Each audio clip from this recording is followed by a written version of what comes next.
Alhamdulillah saat ini kita di detik-detik akhir bulan Dzulhijjah tahun 1442 Hijriah. Ini nikmat yang perlu kita syukuri. Pergantian tahun ini menandakan satu optimisme.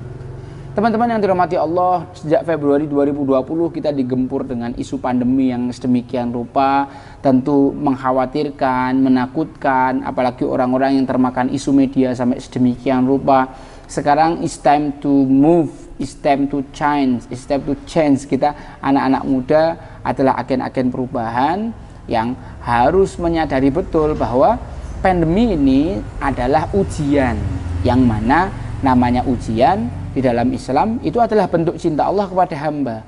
Ujian dalam Islam adalah penghapus dosa ketika kita sabar melaluinya. Ujian di dalam Islam adalah meningkatkan derajat kita. Jadi kita tidak perlu melawan COVID, kita cukup berdamai saja. Karena COVID itu adalah hamba Allah, makhluk Allah. Kalau kita melawannya, atau COVID itu adalah takdir Allah, kalau kita melawannya berarti kita melawan takdir. Tapi kita cukup berdamai, kita melakukan ikhtiar yang maksimal, tapi jangan sampai ketakutan kita kepada COVID mengalahkan semua ketakutan-ketakutan lain. Ketakutan kita kepada Allah, ketakutan kita untuk menjadi pribadi yang tidak bermanfaat. Wah, jangan sampai yang lain kalah. Oke lah, COVID itu cukup merepotkan. Artinya kita harus memenuhi protokol, banyak hal-hal yang semulanya ideal tidak bisa terlaksana sedemikian ideal. Jadi jangan sampai COVID ini membuat kita terlalu takut. Ya takut biasa-biasa aja, yang standar aja. Kita ikhtiar semaksimal mungkin, lalu kita serahkan hasilnya kepada Allah.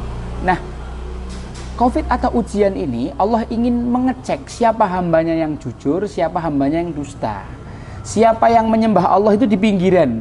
Allah menceritakan di dalam Al-Quran, wa minan nasi may ya'budullaha ala harf. Ada orang yang menyembah Allah itu di pinggiran. In asabahu khair, kalau dia dapat kebaikan, kenikmatan, dia itma'an nabi, stay di situ. Wa in asabahu fitnah, kalau dia itu kena fitnah, inqalaba ala wajhi, dia langsung balik kanan.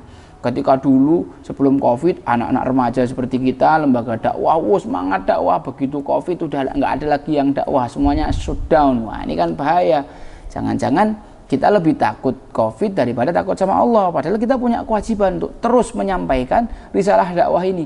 Kita sebagai orang-orang anak-anak muda ya, kita harus menjadi solusi permasalahan, bukan sumber masalah. Sebagaimana banyak kisah-kisah sepanjang sejarah, contohnya kisah Hasyim saja, kakeknya Rasulullah SAW, anak muda yang visioner, yang menjadi solusi masalah bagi krisis yang dialami orang Quraisy. Anak muda harus bisa melihat krisis, melihat masalah, dia bisa menganalisa, lalu berpikir untuk memberikan solusi. Anak muda adalah sumber solusi, bukan sumber masalah, seharusnya begitu. Teman-teman sekalian dirahmati Allah Subhanahu wa taala, bulan Muharram ini julukannya adalah Syahrullah, bulannya Allah. Bulan Muharram adalah salah satu dari 4 Ashhurul Hurum, bulan haram. Yang mana dalam satu hadis riwayat Muslim, Rasulullah SAW bersabda, sebaik-baik puasa setelah puasa Ramadan adalah puasa di bulan Muharram. Wabil khusus 10 hari pertama, wabil khusus puasa tanggal 9 dan 10 yang disebut dengan puasa Asyura atau puasa Tasu'a.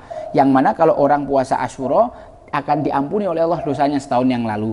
Dan juga sholat malam paling baik selain di bulan Ramadan adalah sholat malam di bulan Muharram.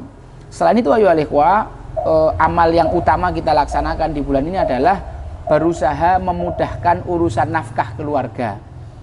Nah, disebutkan dalam sebuah hadis lewat Al-Baihaqi bahwa siapa yang memudahkan urusan nafkah keluarganya di 10 hari bulan Muharram, maka Allah akan memudahkan urusan rizkinya, melancarkan, melapangkan rizkinya di setahun berikutnya.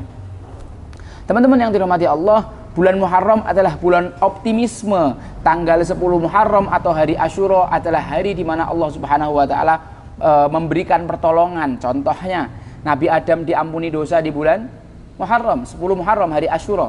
Nabi Nuh diselamatkan dari umatnya tanggal 10 Asyura, 10 Muharram. Nabi Musa diselamatkan dari Fir'aun tanggal 10 Muharram, hari Asyura. Nabi Yunus dikeluarkan dari perut ikan paus tanggal 10 Muharram, hari Asyura. Nabi Sulaiman mendapatkan kekuasaan dan kerajaannya di tanggal 10 Muharram atau hari Asyura. Bulan Muharram adalah bulan optimisme. Ketahuilah teman-teman sekalian, ketika malam sudah semakin gelap, itu tandanya fajar akan segera menyingsing.